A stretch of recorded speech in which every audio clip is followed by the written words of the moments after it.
Do you find it difficult to convert an extra pawn into a win in your games?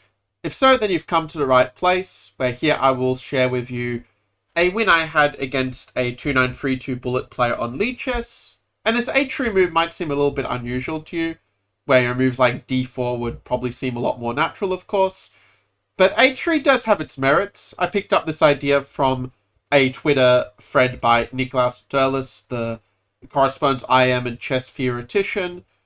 And the idea is basically if they play a move like knight c6, you can play like bishop to b5 is one way to play it. But you can also play like knight c3 and put black in a situation where it's not so easy for him to find some useful move. Like if they play knight f6, you can go like e5 and they don't have the move knight g4 anymore because of this h3.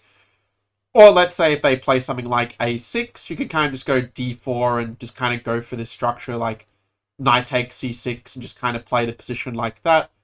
You could argue you could even do it directly, something like this. And, some setup like this, for instance, is just very healthy from White's point of view. But yeah, in the game, my opponent decides to go for direct central play with d5. And I think that he was expecting after d4, when I fix his central pawn in place as a target. I think he was expecting me to just play a move like knight c3, which is what I'd done in the previous game against him.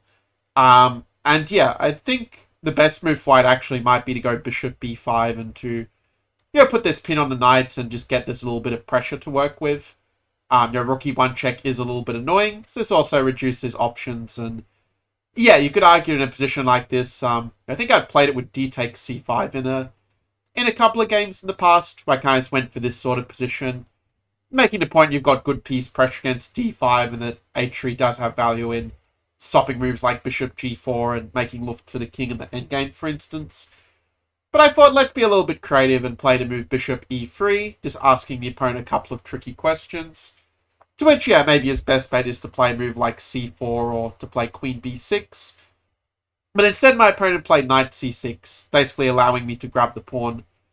And yet, this is not the end of the story. It's true that if black plays a move like knight e4, then he can regain the pawn and have a reasonable enough position. White's only going to have a small edge in this case. After say knight d2 and this sort of thing. Bishop d3 and okay, you just have a position here to play, where the outpost on d4 does give White a bit of an edge. And yeah, there are little tricks like c4 as well that kind of resemble what comes up in the game.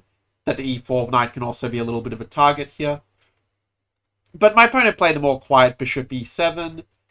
In hindsight, bishop d3 is a little bit lazy on my part. I think I should have gone knight c3 and put more pressure on the pawn. By the way, if you're enjoying the video so far, do make sure to leave a like and also to consider subscribing.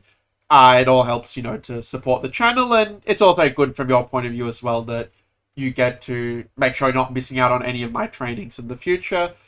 I'm basically aiming to do more like 10-minute or so training videos moving forward, because I get that a lot of you maybe don't have like a full hour a day to spend on working on your chess, and I think these more bite-sized pieces, will help you to get like the main lessons in one fell swoop.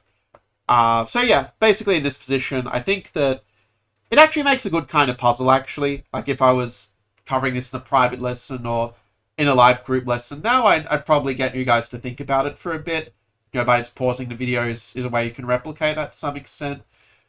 Now, in the game, I think I played the second best move, where the move I probably should have played is the move of knight c3, which looks a little bit weird because you're accepting these double pawns, or these triple pawns even, on the c-file.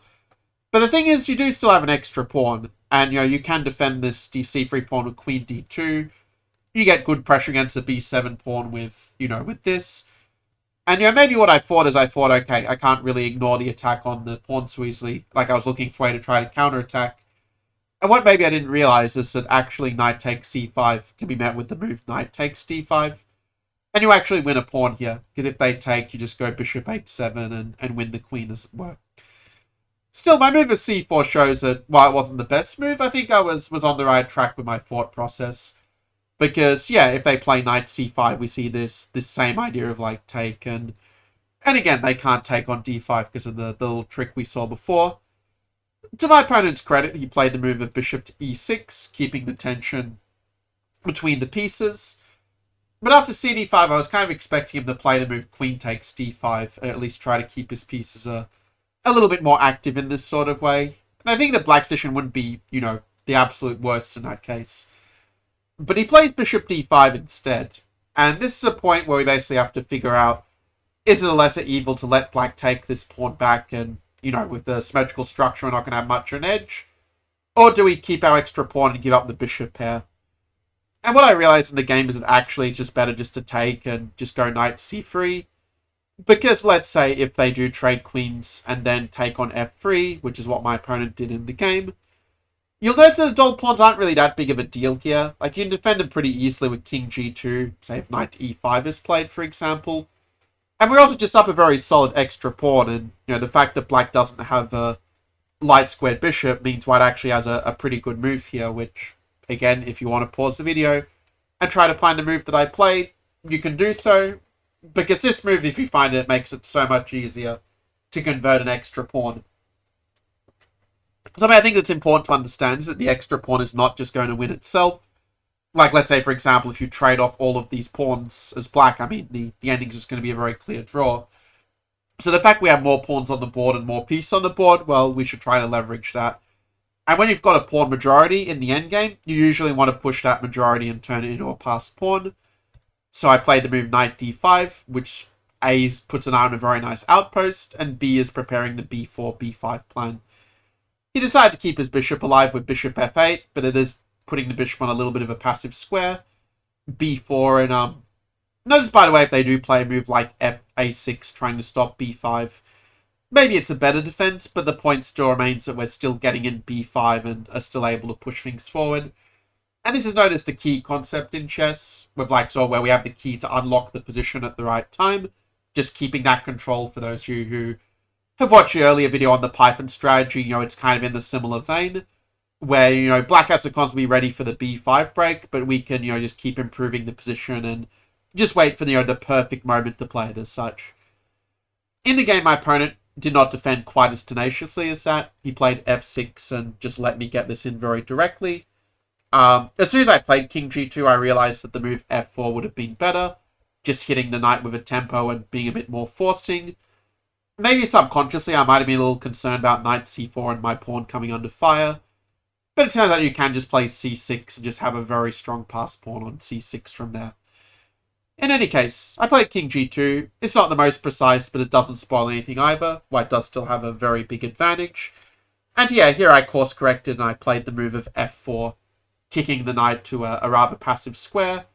If knight d7, you just go c6, and yeah, you're just going to win the house quite simply with this very strong and well-supported passed pawn.